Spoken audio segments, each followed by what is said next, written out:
মোৰ সপোনটো কি হ'ব পাৰিমনে মই so' hello' guys welcome to my new blog আজি হ'ল মোৰ 50 দিনত এটা আইফোন কিনাৰ 8 নম্বৰটো দিন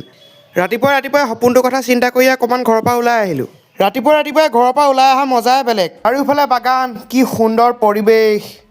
মই ৰাতিপুৱাই ওলাই আহিলোঁ এটা কথা পাহৰিলোৱে আজি হ'ল নিৰ্বাচনৰ কাৰণে দোকান দিলেই ৰাতিপুৱাই যে আপোনালোকে এইবাৰ কাৰ চৰকাৰ বিচাৰে কমেণ্ট এটা কৰি দিব আপোনালোকেও মোক অকণমান সহায় সহযোগ কৰিব বেলেগ সহায় নহ'লেও লাইক কমেণ্ট শ্বেয়াৰ লগতে ছাবস্ক্ৰাইব আৰু ফ'ল'টো কৰি দিব দেই দিনটো এনেকৈ ঘূৰি পকি পাৰ কৰাই দিলোঁ আৰু বেলেগটো কাম বন নাই মই বাৰু ভিডিঅ' বনাই আছোঁ বাকী 50 দিনত কেনেকৈ এটা আইফোন ল'ম তাৰ বাবে কি কৰিম আপোনালোকে মোক কমেণ্টত জনাবচোন এতিয়া কওঁ মই আজিৰ ইনকমৰ কথা আজিৰ ইনকম হ'ল মোৰ এই 40 টকা এনেকৈ কম বেছি পৰিমাণে ইনকমটো হৈ আছে আৰু ভাল লাগিলে ভিডিঅ'টো লাইক কমেণ্ট শ্বেয়াৰ লগতে ছাবস্ক্ৰাইব আৰু ফ'ল' কৰি দিব ধন্যবাদ